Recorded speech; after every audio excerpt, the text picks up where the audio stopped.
Bonsoir, bienvenue dans Haïti 58. Invité nous à ce soir, c'est l'économiste Enomi Germain, auteur du livre Pourquoi Haïti peut réussir. Ça fait deuxième fois qu'on recevoir l'économiste sous plateau. Première fois, c'était en août 2019. Les salles ont présenté Livlia, qui depuis le sorti de l'émission, ça c'est un best-seller, c'est un succès le fait avec Livla. On est votre petit jolet ça pour l'émission. Mais je dis là, nous allons recevoir sur plusieurs autres points d'actualité. Nous allons regarder ensemble avec lui 3 ans Jovenel Moïse qui sont passés et mettre en perspective 2 ans qui étaient pour Jovenel Moïse faire ce pouvoir ça en tant que président. L'aime dit faire ce pouvoir selon fait mandat. Ça qui arrivé à l'IA politique qui fait que les pas fin fait, il y a un bon autre réseau qui a fait que les pas fait. Et puisque là, il y a une discussion et puis jouer un accord politique et que le président dit il n'y a pas de problème pour le couper dans le mandat là, mais il faut que le président ait plus de pouvoir. Et il y a une bonne raison capable de faire que il n'est pas fini de faire 2 ans. Mais au cas où il a fini de faire, nous allons regarder qui est capable de passer, qui est Jovenel Moïse capable de faire dans 2 ans ça. Mais avant ça, nous allons regarder et pendant 3 ans ça, qui ça a été fait. Enomi Germain, bonsoir. Bonsoir et M. Giffard, c'est toujours un plaisir pour nous participer dans l'émission et m'espérer que nous allons passer un bon petit temps ensemble. En campagne, merci. En campagne, président Jovenel Moïse et même après campagne, et même au moment où on a parlé là, il fait énormément il fait un pile promesses. Dans toute promesse, en tant qu'économiste, qui sont qui kembe, qui sont qui palpable, au monde capable de impact sur la vie nous. Bon, écoutez, de manière très objective, c'est que je dis on pas aucun impact, pas d'impact parce que justement et quel que soit l'élément ou considéré ou après que par rapport à 2017, c'est-à-dire l'année de l'arrivée de M. Jovenel Moïse au pouvoir, ou après que, écoutez, situation les pire, on va l'expliquer rapidement. Donc, pas oublier, là, on a parlé de bilan. Hein. Et pour faire bilan économique et un pouvoir ou bien un président, en général, on est capable d'utiliser des cadres. Par exemple, comme on connaît un étudiant capitaine de nous, un économiste britannique qui aurait Nicolas Caldor. Monsieur a élaboré ça un carré magique. C'est-à-dire qu'il y a 4 éléments les garder en général, les résultats de politique économique qui ont été mis en place par un pouvoir, par un gouvernement, par l'État, si vous voulez. Il y a 4 éléments. Premier élément, c'est justement l'immanquable croissance, c'est-à-dire on va regarder la question de la croissance économique. Deuxième élément, c'est ça, si vous voulez, la question de l'emploi. En général, on parle de plein emploi, de facteurs de production. Pas les 3 théoriques, mais la théorie va occuper. Troisième élément, c'est ça, il y aurait la stabilisation de la conjoncture. On va l'expliquer tout à l'heure. Et 4e élément, c'est justement ce qu'on appelle l'équilibre extérieur. On allait rapidement, la question de la croissance économique. En 2017, le monsieur Jovenel Moïse arrivé sous pouvoir, mais première année là, économie en croît de 1,2%. En 2018, économie en croît de 1,5%. Mais en de 1,2 à 1,5, on t'a dit que gonti augmentation. Ok, parce que c'est 8, non, là, il y a carrément augmentation. Voilà. Mais maintenant, en 2019, selon le ministre Jout, ou bien selon FMI, croissance négative. En tout cas, le ministre économie et finances dit que, écoutez, pour 2019, la croissance est moins 2%. Maintenant, comme on fait une analyse sur 3 ans, il est donc important de regarder la moyenne de la croissance durant 3 ans. Donc, si on prend 1,2, 1,5 à moins 2, on va voir que l'économie en croît de 0,2%. C'est-à-dire une économie comme l'économie haïtienne qui croît de 0,2%, je le dis, c'est une croissance insuffisante. C'est-à-dire son mini-croissance. Alors que la population la croît à un rythme de 1,5%. Autrement dit, sur le plan de la croissance économique, on est bien d'accord que c'est son échec par rapport à l'ensemble de besoins. Ou à peine dit, la population a augmenté. La population a augmenté, nous pas créer richesse. Nous pas créer richesse justement pour nous répondre aux besoins de la population. La population, ça a augmenté. Justement. Donc, sur 3 ans, 0,2% de croissance, c'est une croissance d'échec. Alors que la République dominicaine, par année, il y a une croissance qui est supérieure à 5%. Donc, nous, d'accord, sur une période qu'on se réalise une petite croissance comme ça, eh bien, il veut dire que c'est pas l'autre façon pour qualifier que échec, parce que l'économie, il a appelé à évoluer. Donc, nous, d'accord que nous avons échec. Est-ce que économiste, avant ou avancer dans 3 autres points, est-ce que le fait que l'économie, l'offre moyenne, pas satisfaisante, est-ce que ça a résumé en tout et pour tout bilan Jovenel Moïse? Non, il n'est pas résumé en tout et pour tout bilan Jovenel Moïse. Mais, pas bien, on a regardé 3 ans, c'est-à-dire on a regardé les maillots durant les 3 ans. Pour qui ça n'a pas résumé bilan Jovenel Moïse? Parce qu'en général, il y a un ensemble de décisions prises, par exemple, dans les années 2000, ou bien 2006, ou bien 2010, il y a un impact justement sur 2017. Donc, il n'est pas résumé bilan Jovenel Moïse, mais en tout cas, il dit que durant la période-là, mais comment les éléments ont évolué. C'est vrai qu'on ne peut pas faire une dissociation de tout ensemble l'autre élément qui a un impact sur l'économie pendant la période ça, mais en tout cas, on peut considérer et soulever la réalité objective que vous avez pour la période considérée. Donc, nous tenons quoi ça? Nous dit nous allons regarder l'autre deux éléments. Nous allons regarder la question de l'emploi. En Haïti, il est difficile de mesurer l'emploi parce que l'économie est trop informelle. Mais en général, il y a utilisé des proxys, ça veut dire en économie des proxys, c'est-à-dire des variables qui sont très proches pour regarder. Mais il y a une variable qu'on peut utiliser, c'est peut-être la question de l'insécurité alimentaire. En 2017, et retenez bien, 1,5 million d'Haïtiens étaient dans l'insécurité alimentaire en 2017. Aujourd'hui, on est 3,7 millions. Pardon. C'est-à-dire que durant 3 ans, l'insécurité alimentaire a été plus que doublée. Donc, on est bien d'accord sur le plan de l'emploi, sur le plan de l'insécurité alimentaire, soulever tout sur le plan de la pauvreté. C'est pratiquement là, on a échoué là à ce niveau. Bon, notre bagage sur point ça. Pour que ça soit facile aux États-Unis, en France, Canada, pour les pays occidentaux, et pour un peu de raison, le président a fait bilan, à l'aise, puis il dit, pendant 1 an, il a créé 800 000 emplois, il a créé 500 000 emplois, il a créé 300 000 emplois. Et en Haïti, nous ne pas dire ça, non, mais il est carrément complètement compliqué pour te dire que qui quantité d'emplois qui créent dans l'économie. Oui, pour qui ça? Parce que les structures qui ont collecté des données sur l'emploi, et il n'y a pas de facilité pour faire ça en fonction de la structure même de l'économie. Pas oublier, non? C'est une économie informalisée. Comme une économie à pratiquement 60% aujourd'hui informelle, donc il est difficile pour collecter. Moi, mon exemple qui est simple. En France, par exemple, soit enregistrer une entreprise ou enregistrer une entreprise, il y a déjà considéré que un emploi créé. Ça, c'est une méthode. Ou bien une quantité d'emplois créés. Au moins un emploi. Okay. Au moins. Parce que justement, il y a une entreprise qui crée. Mais en Haïti, chaque jour, il y a dans le ministère du Commerce, il y a un ensemble de monde qui a enregistré l'entreprise. Mais là, on nous compte, après 2 ans, l'entreprise n'a pas de fonctionner bien. Il n'a pas de fonctionner vrai. Par contre, vous comprenez. Ça veut dire que nous allons enregistrer un nom d'entreprise, mais l'entreprise n'est pas fonctionnelle. Donc là, ce n'est pas un emploi. Donc, vous imaginez, là, il est difficile de mesurer est-ce que c'est un emploi ou pas. Ça, c'est un. Deuxièmement, nous te dit que l'économie, c'est une économie informelle. Avant d'avancer sur l'économie informelle, là, peut-être c'est seulement OMRH qui était capable de dire les quantités d'emplois qui créaient dans le secteur public. Dans le secteur public. Oui. Ah oui, l'OMRH dans le secteur public. On peut trouver aussi des données dans le secteur industriel, dans le secteur privé, à un moment donné. Textile, oui, parce que là, il y a mais maintenant, pas aucune enquête exhaustive et systématique qui fait dans ces secteurs justement pour estimer quantité d'emploi. On a parlé de OMRH. Mais dernier rapport OMRH sur emploi, en tout cas sur le secteur public là, qui parle de emploi, il date de 2014. Ça veut dire qui ça? Ça veut dire que conjoncturellement, on n'a pas de données sur l'emploi. Parce que, pas oublier, non? Emploi, il fluctue. C'est-à-dire que aujourd'hui, je ne dois pas tel employé, je ne tel employé, je ne telle quantité d'employés, je telle quantité d'employés demain. Donc, c'est-à-dire qu'il faut que tu aies gagné, soulever un mécanisme de suivi systématique qui met en place pour combien d'emplois gagner. Et en général, ça, c'est des bagailles qui sont faites sous base électronique, c'est-à-dire qu'on enregistre les automatiques. Mécanisme, ça veut dire que nous pas jamais gagner. Non, mais du tout, jusqu'à présent, on n'a pas ce mécanisme. Ça veut dire que le président Michel Martelly, c'était en 2013 ou 2014, il dit qu'il a créé 400 000 emplois. C'est une bêtise de passer, non? Mais écoutez, c'était de la blague. C'était de la blague parce que justement, nous t'avons parlé dans la période ça, parce que exactement c'était question emploi temporaire. C'est-à-dire que, par exemple, vous allez faire carnaval, vous avez un ensemble de monde qui a cloué ce champ de masse là. Comme il a cloué ce champ de masse là, il a fait stand yo, et même le président a relé l'emploi. Mais en tout cas, il y a pile de discussions sur question ça, si vous voulez, nous sommes capables d'élaborer pour nous comprendre comment emploi ça, qui fragilité emploi, qui caractéristiques, etc. Mais je voulais dire que le président, quand il dit qu'il a telle quantité d'emploi, ce n'est pas le président pour diminuer. C'est-à-dire qu'il faut mal dans des services qui occupent de l'emploi, en particulier dans l'IHSI, pour moi, est-ce que l'employeur a créé véritablement? Le président Kadjouli, moyennant que l'institution ça, vous voyez le chiffre là, le président. Le président et que le président parle en fonction de chiffres ça. Et comme on a parlé de statistiques, nous justement, entre guillemets, nous avons un état de droit, côté que nous avons fonctionné sur la base de la transparence. Ce n'est pas seulement le président qui devrait disposer de ces données. C'est-à-dire que moi-même qui sais, un acteur de la société civile, faudrait-il que je aies une capacité tout pour que, aller dans l'IHSI, je dis mes employés créés, je fais quelques visites, moi, employés effectifs. On parle de IHSI là. Depuis 5 mois, nous, le président a des gros masques là. Il pratiquement crasé ça, oui.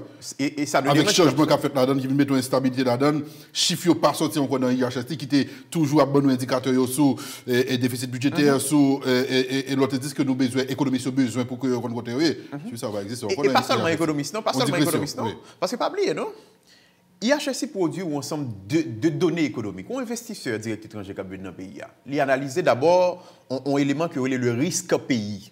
Dans le risque pays, il est constitué d'un ensemble de données, des données sur l'inflation, des données sur l'emploi, etc. pour le comprendre. Mais depuis 5 mois, par exemple, on n'a pas ces informations. Dernière donnée qui est publiée par IHSI, c'est dans le mois d'août. Ça veut dire qu'on n'a pas ces informations. Comme on n'a pas ces informations, ça handicape l'investisseur direct étranger qui t'a voulu prendre des décisions. Mais moi-même, tout par exemple, qui c'est agent économique là. Agent économique, comment fonctionner, monsieur Giffra? C'est sous base d'un ensemble d'informations, eh bien, on prend décision. Et à ce moment-là, on appelle ces décisions des décisions rationnelles. Et rationalité, il faut que vous compreniez ça, il est basé sur information.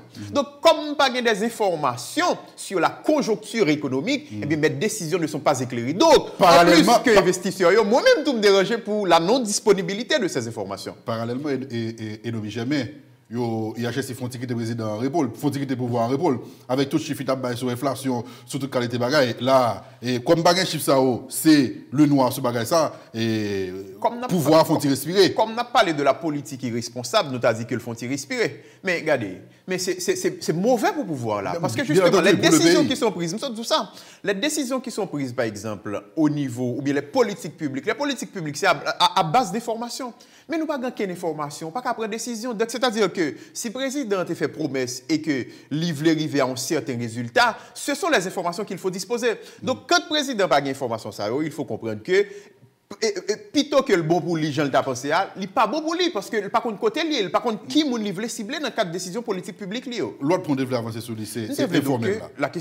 Oui, nous avons parlé de informel.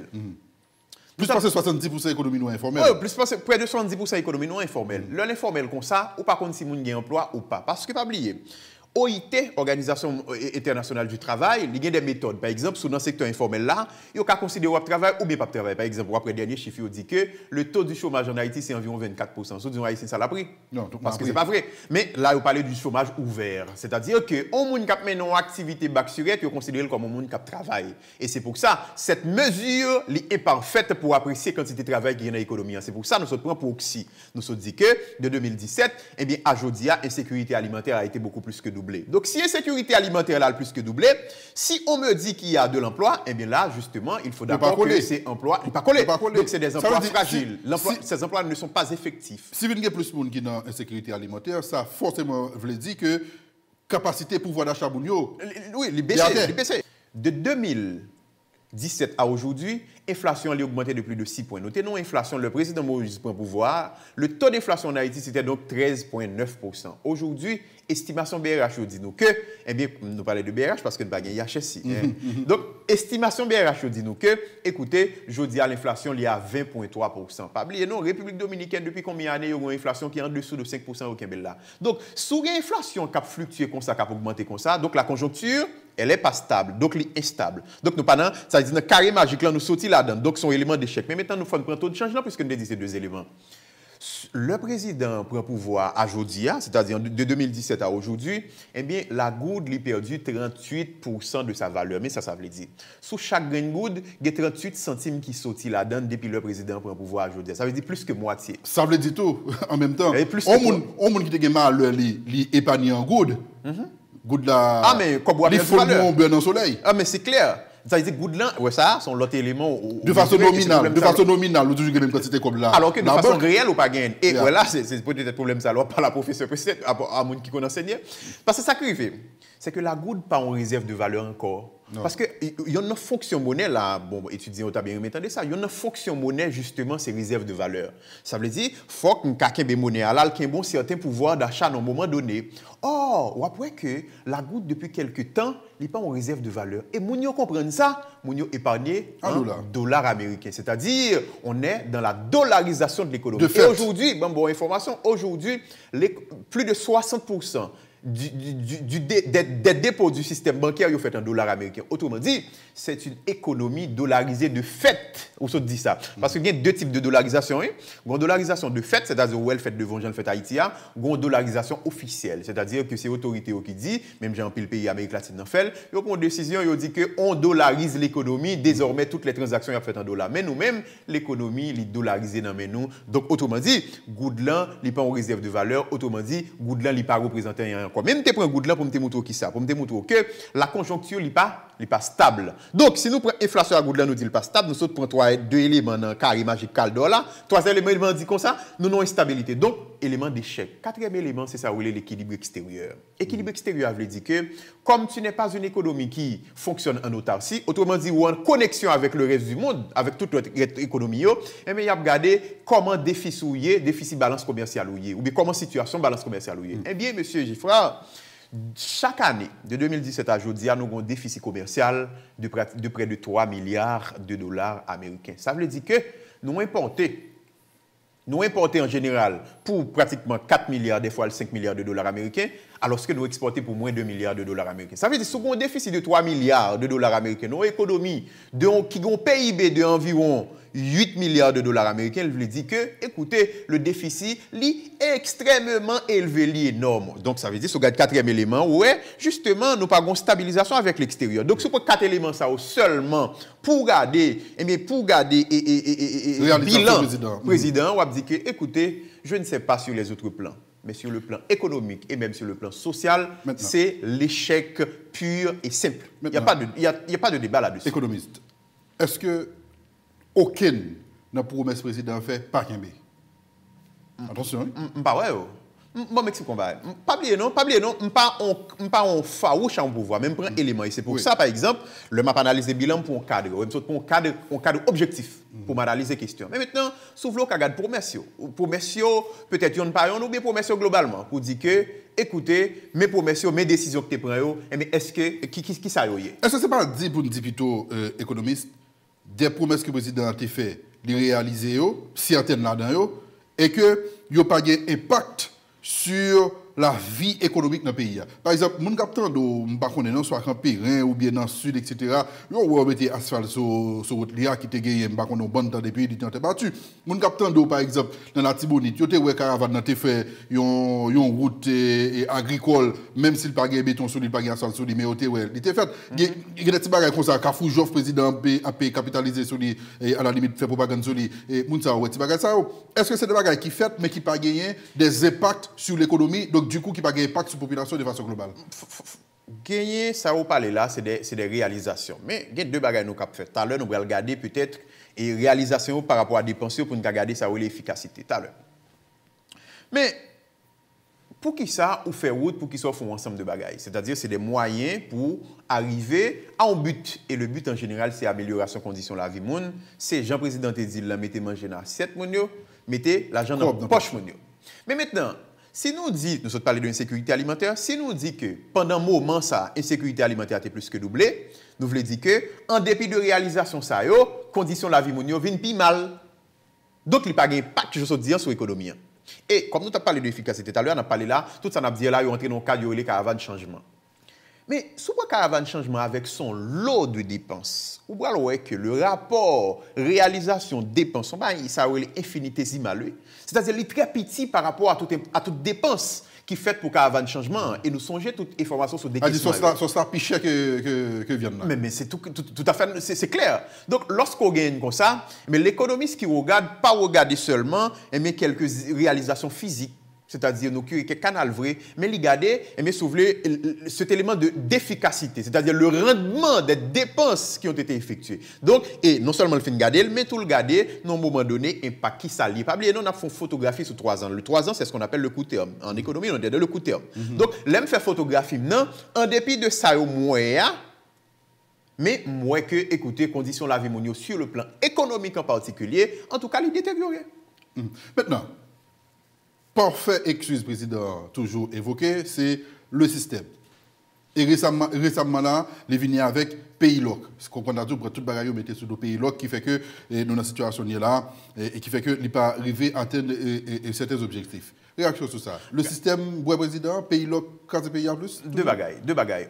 Moi, je suis bien d'accord, et c'est mon point de vue, c'est que le mode d'organisation institutionnelle globale est imperméable au changement, est imperméable au résultat. C'est-à-dire que le problème de système se pose. Donc, je suis bien d'accord avec le président de la République. Mais C'est un président de la République qui était entré en ayant ces informations. C'est-à-dire que c'est ce qu'on appelle, en théorie des jeux, l'information commune. C'est-à-dire que tout le monde a une information, un système n'a posé problème. Là, ça, président dit non. À chaque fois, le président parle, il fait apprendre ça, oui. Ou elle t'a parlé et t'a fait excuse pour quoi 24 sur 24 là. Il mettait bien sur le stomac, il dit pas qu'on est force en présence, pas mesurer force en présence. Il est allé dans l'ULCC, il dit c'est qu'on a le fait qu'apprendre et il va passer dans l'ULCC. Il est allé dans d'autres institutions encore, il dit c'est qu'on a le fait qu'apprendre. Chaque côté d'aller, il dit c'est qu'on a le fait qu'apprendre. Depuis plusieurs années, plusieurs auteurs écrits montrent que, écoutez, ce système n'est pas de résultat en général, il faut nous toucher ce système.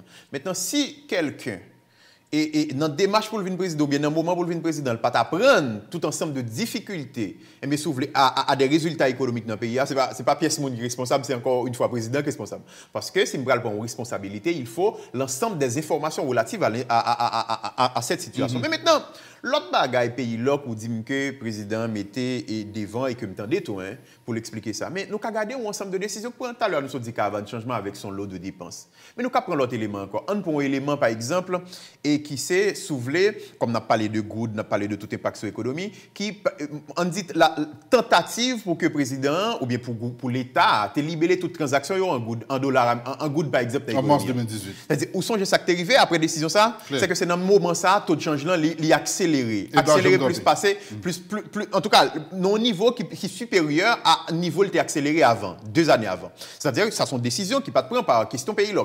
Maintenant, nous avons l'autre décision encore. Où songez la tentative d'augmentation des prix des produits pétroliers dans l'économie en juillet 2018. Donc c'est 6-7 juillet. Où songez tout impact ça a eu sur l'économie et qui vient craser la croissance durant cette année, 2018. Donc est-ce que là, c'est son situation qui pas dépendre de l'autre et d'un quel élément, mais nous avons l'autre élément encore. Pour moi-même, par contre, si le gouvernement qui t'a dirigé par CEAN, c'est bon ou pas. Parce que moi-même, je ne suis pas dans le gouvernement, même si je pas de résultat, même si je n'ai pas de résultat. Mais, sous les situations et crise politique là, l'accélérer, l'exacerber, c'est après départ CEAN. Hein? C'est après départ CEAN, côté que les sénateurs ont bloqué, manifestations trop faites, etc., etc. Qui est-ce qui t'a provoqué départ CEAN qui a instabilité gouvernementale ça? Jusqu'à présent, on n'a pas un gouvernement légitime et l'on pas gagné les institutions internationales comme FMI pas faire affaire avant parce qu'il doit faire un gouvernement qui est légitime. Alors que tu as un gouvernement légitime, qui est-ce qui t'a agi pour pas gagner? C'est pays là et deuxième et bon pour pays là. Mais écoutez. Pays là, il y a plusieurs éléments qui font. Il y a des causes politiques. Mais il y a un pays là, si vous voulez, à un moment donné, ou bien pays là, qui est exacerbé par un problème d'essence qui n'est pas disponible sur le territoire. Chauffeur moto prend la rue, par contre, sur songer. Prend la rue, il n'y a pas accéléré pays là. Mais qui est responsable, par exemple, pour fournir le territoire national à produits pétroliers? Qui est-ce qui est responsable en chef? Mais c'est l'État. Au premier chef, c'est le président. C'est-à-dire que oui, on est d'accord qu'il y a un ensemble de... Ah oui, là, on est d'accord. Il y a un ensemble d'éléments objectifs ou bien d'éléments indépendants au président qui va écrire ça, nous là. Mais écoutez, il y a aussi un ensemble d'éléments qui ont été consciemment pris par le président en personne qui bat nos situations de crise. Donc, le fait de chercher ces excuses, pour moi-même, ne tient pas. Théoriquement, le président a été 2 ans pour le passer sous pouvoir. En tout cas, je pense que 2 ans pour le passer sous pouvoir. Qui est-ce que le président a fait dans 2 ans ça? En général, le n'a pas gardé ça au président qui a fait, nous avons gardé qui politique qui a mis en place pour le jouer certains résultats. Mais il y a 2 catégories, et soit regardé en termes de temps, il y a 2 catégories de politique économique. Il y a une politique qui est les politiques structurelles. Mais politique structurelle, là, même c'est dans le long terme pour jouer un résultat dans le long terme. Là, nous, on a parlé de 2 ans, on n'est pas dans cette catégorie de politique. Mais maintenant, il faut que nous gagnions un ensemble de politiques conjoncturelles. Un ensemble de politiques conjoncturelles, également des éléments, évidemment. Mais maintenant, un élément politique économique conjoncturel, il y a marié à un ensemble d'éléments. Là, d'abord, il faut, et là, tout le monde est d'accord, il faut un gouvernement. Il faut un gouvernement légitime. Pas bien, non, je vais énumérer, je vais 5 environ. C'est un, il faut un nouveau gouvernement. Deuxièmement, il faut un budget qui colle à la réalité haïtienne, c'est-à-dire l'ensemble de besoins que nous gagnons pour l'instant. Pablo a parlé d'un budget 2017-2018. Donc un budget, c'est là qui est toujours en exécution. Donc un budget dépassé. Donc après le gouvernement 2, j'ai dit qu'il faut un budget, parce que si pas un budget, justement, par contre, côté pour aller. Parce que l'objectif politique économique, ils ont inscrit dans un budget. Donc ce n'est pas un budget ou pas la donne. Troisième élément. Il faut que justement, nous opter pour l'efficacité des dépenses. Qu'est-ce que ça veut dire? Il faut que chaque grain de goutte qui est dépensé, c'est des gouttes qui vont impacter l'économie à un moment donné. Donc, il faut que nous options pour l'efficacité. Et même dans cette situation, il n'y a pas d'efficacité pour nous chercher, non? C'est ce qu'on appelle l'efficience pour nous chercher. C'est-à-dire qu'il y a plus de résultats possibles à chaque grain de goutte de dépenser. Maintenant, quatrième élément, c'est que et nous, il faut qu'on attaque la question de la production d'un ensemble de denrées de courte durée dans l'économie. On n'a pas parlé de l'insécurité alimentaire. Donc, il y a un facteur d'insécurité alimentaire, c'est que manger n'est pas disponible. Deuxième facteur, évidemment, c'est accès, c'est pouvoir d'achat. Troisième facteur, c'est qualité. Mais le plus gros problème, c'est que nous n'avons pas accès. Mais pas accès tout, manger n'est pas disponible. Mais maintenant, il faut que justement, un ensemble de politiques, un ensemble d'incitatifs qui rapidement mettent en place pour que du riz, du riz qui fait 3 mois, 3-4 mois, du riz, maïs, etc. C'est-à-dire un ensemble de denrées de courte durée, mais il faut qu'au moins nous ayons des résultats là-dedans. D'autant plus que l'agriculture a été le cheval de bataille du président. Donc pour moi-même, élément ça, c'est 4 éléments, ils sont fondamentaux rapidement pour mettre en place. Maintenant, un cinquième élément, et c'est fondamental, et c'est peut-être qu'il faut faire transition pour entrer dans la question sécuritaire, c'est justement la question de la sécurité. Aujourd'hui, on ne peut pas faire l'économie avec situation sécuritaire volatile que ça n'y est là. Parce que justement, avec situation kidnapping, ou pas qu'à faire économie, ou pas qu'à mettre un élément à parler là en place, soulever dans la paix, et lorsqu'on pas gagner justement, sur le plan conjoncturel, encore une fois, nous allons échouer, même nous échouer sur le plan structurel. Je reviens sur la question, Enomi Germain. Que peut le président de la République en 2 ans? En 2 ans, président... Est-ce qu'il est capable d'atteindre saleté comme promesse en 2 ans? Non. Attendez, ça président qu'a fait. Bon, mon réponse ton phrase. Ça président qu'a fait. Président qui a limité l'hémorragie. Parce que, Fabien, non? Mandat président sur le plan économique, c'est fini. C'est fini. C'est-à-dire, sur le plan économique, c'est déjà l'échec pour le président Jovenel Moïse. C'est-à-dire, le président n'est pas capable d'agir sur l'économie encore. Non, mais du tout. Justement, le président peut seulement arrêter l'hémorragie là dans 2 ans crétés. Et pas oublier, on a parlé de 2 ans si vous avez l'élection, c'est 1 an, parce que c'est élection pour aller seulement. Exactement. Donc, ça veut dire qu'on peut seulement arrêter l'hémorragie. Pas oublier, non, lorsqu'on prend une décision économique, il y a un ensemble de temps que le consommer avant le bon résultat. Donc, pour moi-même, le président peut freiner l'hémorragie, donc pour que il n'y ait pas un bilan qui est beaucoup plus catastrophique. Mais nous, on est bien d'accord que le mandat du président Jovenel Moïse sur le plan économique, c'est déjà l'échec. Mais en même temps, Enomi Germain, le président a hérité d'un bon facteur qui fait que il trouvait l'incapacité pour le résultat. Je ne peux pas dédouaner non parce que avant il était l'autre tête calé Michel Martelly qui était fait 5 ans, c'est même non et qui poursuivre avec des crescendo pays à trouver je ne dis pas. Mais est-ce que en même temps le fait que il y ait des facteurs extérieurs qui a miné le pays, pas fait que le président veut trouver dans une situation, exactement dans la situation de là, incapacité pour que il ait des résultats. Oui, nous d'accord. Tout à l'heure, nous avons dit qu'il y a un ensemble d'éléments qui sont indépendants du président. Nous avons dit ça. Même si nous pas de douaniers. Oui, il y a un ensemble d'éléments indépendants. D'abord, c'est que depuis plusieurs décennies, nous mettons l'économie en place, Jean-Lia, c'est-à-dire une économie de rente, c'est-à-dire une économie exclusive, c'est-à-dire un ensemble d'institutions qui a pour prendre richesse population sans distribuer la velle, parce que c'est pas jour dire situation économique pays avant Jovenel pas de bon non, c'est ça nous voulons dire. Donc un ensemble d'éléments externes qui influençaient ce que nous avons là comme résultat. Un ensemble d'éléments externes, bon nous dit externes, c'est-à-dire la conjoncture internationale, les jouer dans ça, etc. Puisque les économies sont pratiquement connectées. Bien sûr, on est une petite économie, mais quand même on est connecté au reste du monde. L'instabilité politique et au passé opposition autour du patron du président. L'instabilité politique, mais bon, mais bien sûr que le président a une responsabilité pas tout, c'est comment on joue avec les acteurs pour jouer au minimum de stabilité. Mais maintenant, est-ce qu'il était bien joué? Je ne sais pas. Donc, d'accord que ça nous gagne là, nous pas qu'à dire que c'est exclusivement les actions du président Jovenel Moïse qui conduisent la donne, mais le président Jovenel Moïse a sa part de responsabilité, étant donné que, de toute façon, il est le premier d'entre nous. Est-ce que vous pouvez répondre pour me dire en même temps tout? Il y a des décisions que le président prend qui explosent l'économie, qui explosent la réalité sociopolitique pays, qui sont des coups d'amateurs. Par exemple, décision 1er mars 2018 là, avec dédollarisation du système. Oui. En monter et prix gaz là, nous période côté que le Brésil a joué avec Belgique, qui voulait surfer son victoire Brésil pour que monte et prix gaz là, le pays a explosé. Ça, c'est des décisions propres à président qui n'a pas gagné pour avec les facteurs extérieurs. Même ça, même nous sommes dit caravane changement déjà, caravane changement avec son lot de dépenses, c'est président. Bon, deuxièmement, même si nous avons des petits résultats, même si c'est mitigé. Même si pour caravane, non. Je ne vais pas disposer des chiffres, non? Ou parler de oui, mais je ne vois pas les chiffres. Non, il ne va pas les chiffres du tout. Il ne va pas du tout, malheureusement. Et son problème de transparence, oui. Donc, nous d'accord comme deuxième élément. Décision augmentée prix gaz, décision libérer toutes transactions et sous territoire national, là, en goude, etc. Sont ensemble de décisions. Et quatrièmement, si vous voulez, décision pour voyer gouvernement pour aller rejoindre l'autre gouvernement lorsque les mécanismes pour rejoindre le gouvernement automatiquement, ils ne sont pas là. Pour moi-même, c'est des décisions qui inhérentes même à président. C'est-à-dire que c'est président qui prend un ensemble de décisions, ça, qui fait que sur le plan conjoncturel, on a ces résultats. Ceci dit, économiste Enomi Jamais, perspective comment ouais? Bon, et perspective, c'est très inquiet ou bien ou... Non, optimiste. Non, pas optimiste, parce que justement, il faut chiter sur des hypothèses, il faut chiter sur des informations. Hypothèses des faits aussi. Il faut chiter sur des faits. Voilà, hypothèses, c'est chiter sur des faits déjà. Hein. Parce que, attendez, nous avons une situation politique jusqu'à présent qui peut que jamais favorable à la réalisation de l'activité économique. Parce que jusqu'à présent, c'est volatile. Hein. Jusqu'à présent, c'est peut-être conditionnable créer pour une bonne l'autre encore. Parce qu'il va oublier, non, tout le monde est pratiquement aux abois, surtout avec la question kidnapping, que je ne connais soit pas bordel. OK, ça c'est un. Deuxièmement, kidnapping, nous ne pouvons pas. Deuxièmement, le kidnapping, ça qui bloquait le secteur restaurant, hôtel, qui bloquait le tourisme, qui bloquait toutes sortes de monde, c'est-à-dire activités économiques pas qu'à faire. Mais il y a deux gros bouts d'éléments ça seulement et surfer avec tout impact et impact 3 ans sur l'économie jusqu'à présent, on ne peut pas dire que les perspectives sont belles, on ne peut pas dire que les perspectives, en tout cas, sont alléchantes. Donc, moi, je cadeau que, écoutez, et perspectives, moi, je suis bien désolé de le dire, en considérant les hypothèses que nous avons ici, elles sont sombres parce que sur le plan économique, on a les mêmes causes.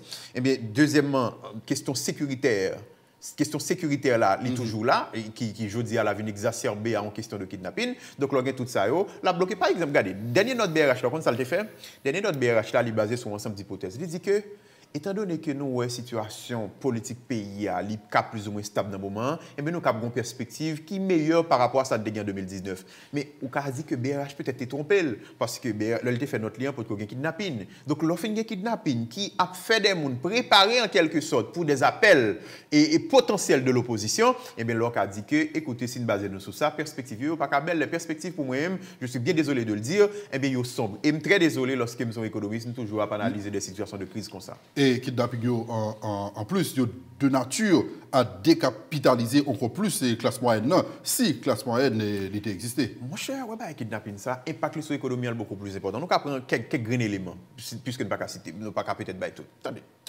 Avant, tu as un kidnapping dans le pays, un kidnapping ciblé. C'est-à-dire qu'il y a des gens que nous ciblons, ils ont kidnappé parce qu'ils connaissent comme.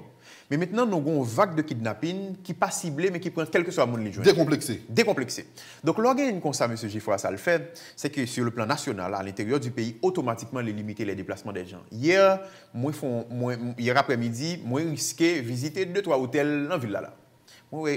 Pendant que je suis dans l'hôtel, déjà, moi, je suis vide. C'est-à-dire que tout le monde est rentré la caillou. Et pas oublier, non? Le monde est rentré la caillou comme ça, il pas dans le restaurant encore. Il ne pas consommer. Il pas consommer. De façon grosso modo. Ça veut dire secteur service là, en particulier commerce, restaurant, hôtel là, li recevoir un véritable coup de massue. Et pas oublier, M. Giffroy, depuis les années 2000, le PIB du pays repose en majeure partie sur le secteur des services, en particulier restaurant, hôtel. Pas oublier, non? Secteur service a représenté aujourd'hui à plus de 50% du PIB national. Et pas oublier, secteur ça a commencé pour un coup depuis 2018. Et c'est ça qui fait grand pile l'hôtel qui est fermé. Donc, si secteur ça pour un véritable coût, secteur service ça pour un véritable coût, et bien l'économie, la croissance de l'économie pour un coup. Mais c'est pour un facteur interne. Deuxièmement, le tourisme, c'est quand même en moyenne de 2014 à aujourd'hui, c'est quand même 400 millions de dollars américains par an pour l'économie. Le tourisme, tout, il participe à alimenter l'hôtel en quelque sorte. Donc, si kidnapping n'a vient comme ça, on est d'accord que le tourisme, là, qui te prend coup ça déjà en 2018, là, et mais la continue prendre coup. Comme je dis coup 2018, il faut me chiffre comme économiste. Pour le premier trimestre 2018-2019, secteur, ça m'a parlé de lien là, IHS dit qu'il était contracté de 4,5%, c'est-à-dire de 6,5% pour le premier trimestre. Ça veut dire activité le baissé.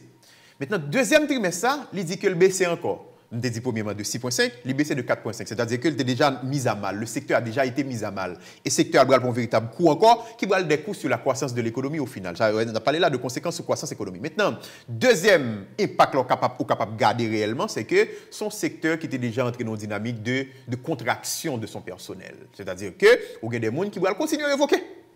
Parce que le problème, on a kidnappé, nous là, nous faisons des gens qui vont continuer à évoquer. Continuer à évoquer, veut dire qui ça, M. Giffroy, il veut dire automatiquement que, et bien, miser là pour augmenter l'insécurité, la continuer à augmenter. Justement, mais maintenant, on a l'autre élément, forme d'aoul, on parler de lui. Mais, le kidnapper des éléments de, entre guillemets, je dis la classe moyenne comme ça, ou demander une quantité de cob que vous allez travailler pour vous dans combien de temps?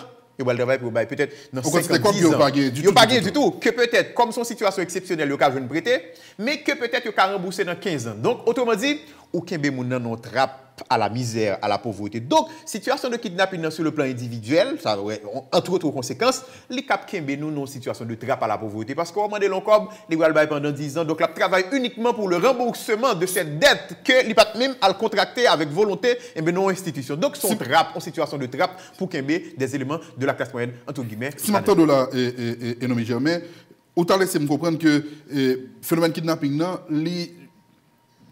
il y a tendance pour le même impact sur l'économie que le pays là. Ah bon, ouais, bon peut-être beaucoup plus. Ah mais peut-être beaucoup plus. Peut-être beaucoup plus, parce que pas oublier, nous sommes gardés tout secteur à vous en totalité. Parce que pays local là, il faut comprendre, pays local là, qui ça qu'on arrive là-dedans en général, c'est que si pays local là fait un mois, s'il fait 2 mois, il ne peut pas continuer. Il y a des gens qui ont gens sorti quand même, ils ont réglé quelques petits bagages, acheter, manger, etc. Bon, ok, mais kidnapping, c'est tout secteur, la plateau. Mais tout ces restaurants, hôtels, etc., bah, ça va commencer à fermer. Si on fait hypothèse, moi je l'appelle une hypothèse forte. Une hypothèse malheureuse. On dit une hypothèse malheureuse que situation ça vague ça. Pas bien, non, on joue par exemple dimanche là, on a 11 personnes qui kidnappés. On dit vague là continuer jusqu'à peut-être 3 mois, jusqu'à 6 mois, etc. Ah, écoutez, c'est le secteur qui va le down totalement. Et lorsque le down totalement, c'est l'économie, c'est la misère, c'est l'insécurité alimentaire, c'est tout. Une dernière question, économiste, et non jamais pour finir. Les matin des gens ont fait radiographie pour voir là et mettre dans l'actualité à Jean Lia là. Est-ce qu'on peut dire président Jovenel Moïse, c'est en 5 ans raté? Ah, mais écoutez, c'est clair, sont l'autre 5 ans ratés. C'est clair que sont l'autre 5 ans ratés. Parce que, attendez, ouais, une économie, c'est ça que nous parlons d'objectifs politiques économiques. Nous dit objectif, c'est pour finalement, c'est tout le monde qui a fait dans l'économie, c'est améliorer les conditions de la vie. C'est tout le monde là, ça. Mais regardez. Sauf pendant 5 ans, l'économie a stagné. Ah, mon pardon, je ne vais pas utiliser le mot stagnation, je vais mettre là l'autre encore. L'autre là qui c'est une grosse inflation. Donc, c'est une économie de stagflation. Stagflation veut dire que, ça veut dire qu'il a fait bac, si je comprends. L'économie a fait bac, l'économie a beaucoup de chômage. S'il était en place, au moins, ou t'as dit en place. Mais il a fait bac là, c'est pire. Voilà, donc, ça c'est son économie qui n'est pas marché. Deuxièmement, le chômage est élevé. Troisièmement, le niveau de vie population est affecté par l'inflation qui est extrêmement élevée. Donc, l'économie, on voit que durant toute période ça, qui est caractérisée par l'élément ça, elle fait bac. Donc, l'économie ne grandit pas. Alors qu'une économie, elle est appelée à progresser au fur et à mesure pour qu'elle est toujours adaptée à un ensemble de besoins qui peut émerger à tout moment. Donc, pendant toute période là, l'économie n'est pas adaptée du tout. Donc, l'économie vient tourner. Attention, l'économie vient tourner, on fabrique de misère, on fabrique de pauvreté. Donc, sont 5 ans en plus que nous ratons sur le plan économique. Merci beaucoup, Enomi Germain. C'est moi pour vous, merci. Voilà, merci à vous-même qui t'a suivi Haïti 58. Mais sauf que dans le dernier, ça, l'économie, ça se dit là, 5 ans pour voir Jovenel Moïse a raté. Mais c'est 5 ans tout qui raté dans la vie, nous. Et c'est pas 5 ans. Jovenel Moïse, pour lui-même, il a considéré le fond succès. Il est président du pays d'Haïti. Les premiers citoyens du pays, il y a une bonne bagaille qu'il va faire et après, il finit président. Personnellement, il ne pas raté pour lui-même, mais personnellement. Bon, là, je dis personnellement, ça c'est simple, pas mettre orgueil là-dedans. Si au moins, il a orgueil, il a regardé, mais qui ça me fait dans 5 ans? Là, il est capable de faire propre bilan pour voir qu'il a raté 5 ans dans ça qu'il est capable de faire de bien pour un pays. Mais ça qui s'est fait, c'est 5 ans qui raté dans la vie, nous. C'est 5 ans de gain pour que nous ayons avancé, nous pas avancé, et c'est 5 ans que nous ne pouvons pas jouer dans la vie. Merci beaucoup pour passer ensemble avec nous. Bonsoir.